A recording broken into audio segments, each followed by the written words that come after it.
Hey guys, hoje é um ótimo dia para gringar seu inglês, então vamos lá. Eu já fiz um vídeo falando sobre as palavras de inglês que são difíceis de traduzir para português e hoje eu vou fazer o contrário. E no caminho eu queria compartilhar com vocês meu jeitinho para achar traduções mais difíceis, sejam palavras em inglês que são difíceis de traduzir para português ou palavras em português que são difíceis de traduzir em inglês.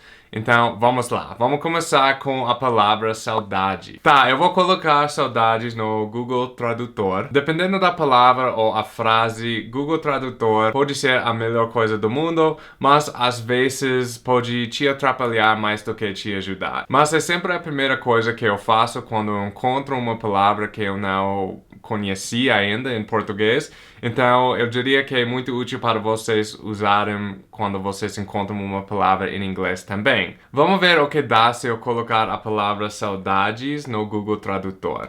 Bom, tá falando aqui miss you.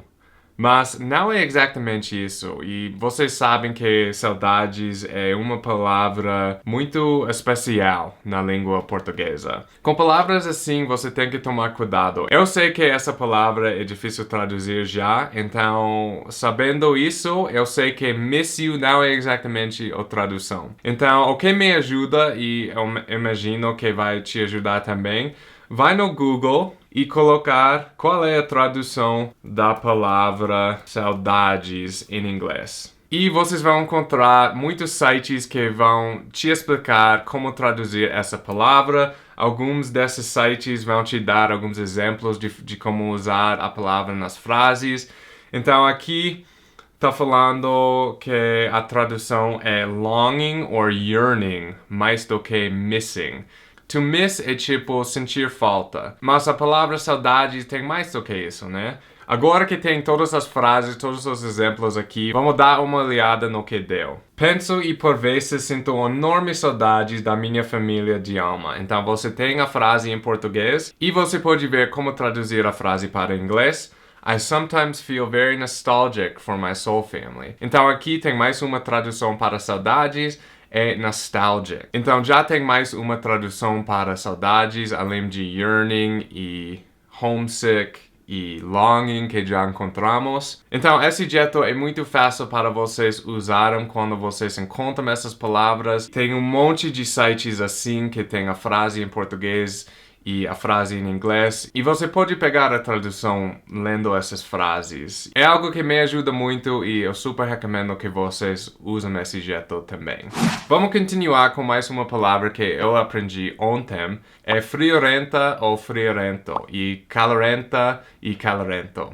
Se vocês colocam friorento no Google Tradutor, vai dar chilly. Mas isso não faz sentido, porque eu aprendi ontem que friorenta é uma pessoa que sempre sente o frio, né?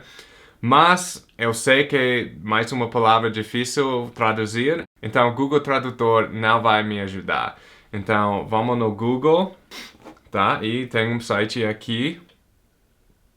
E tem mais exemplos.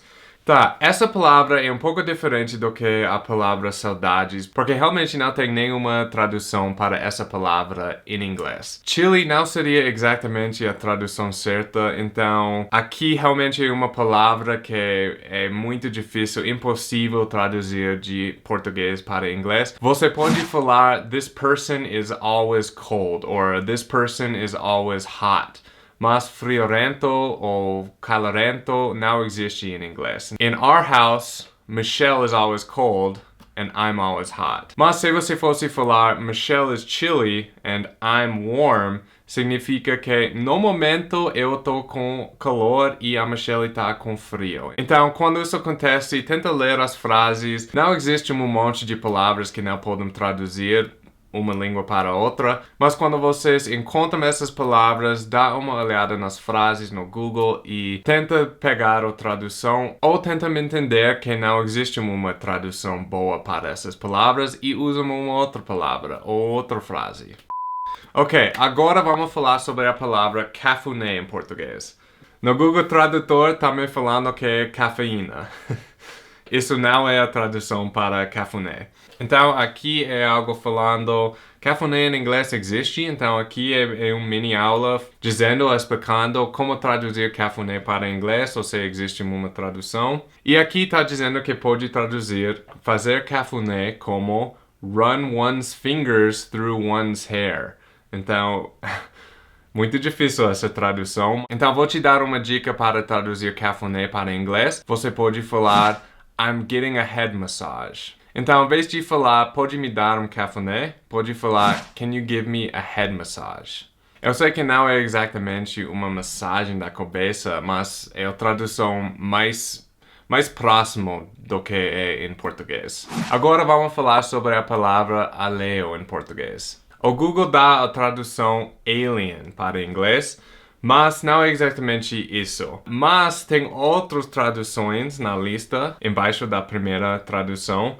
Foreign, extraneous, strange, of other, remote. Eu, como nativo de inglês, pode pegar o sentido de alheio só por causa dessa lista das traduções. Então, às vezes você pode ver quais são as traduções para português. Às vezes tem várias e às vezes as palavras não são exatamente a mesma coisa das outras, mas com essa lista eu posso pegar, eu posso entender o sentido dessa palavra e agora eu posso usar em português. Então, aqui eu diria que você pode usar foreign ou strange quando algo é alheio. Então, gente, isso é meu jeito de descobrir como traduzir algumas palavras que são difíceis de traduzir para inglês para português ou português para inglês. Espero que esse método te ajude quando vocês encontram palavras que vocês não conhecem, principalmente com as palavras que são difíceis de traduzir de português para inglês ou inglês para português. Então é isso, gente. Não esqueçam que eu estou oferecendo aulas particulares de inglês. Ainda tenho algumas vagas para novos estudantes. Então, se vocês têm interesse em saber mais sobre as aulas, vou deixar meu e-mail aqui. É só entrar em contato comigo. É isso, gente. Espero que vocês aprenderam alguma coisa nova e eu vejo vocês na próxima aula.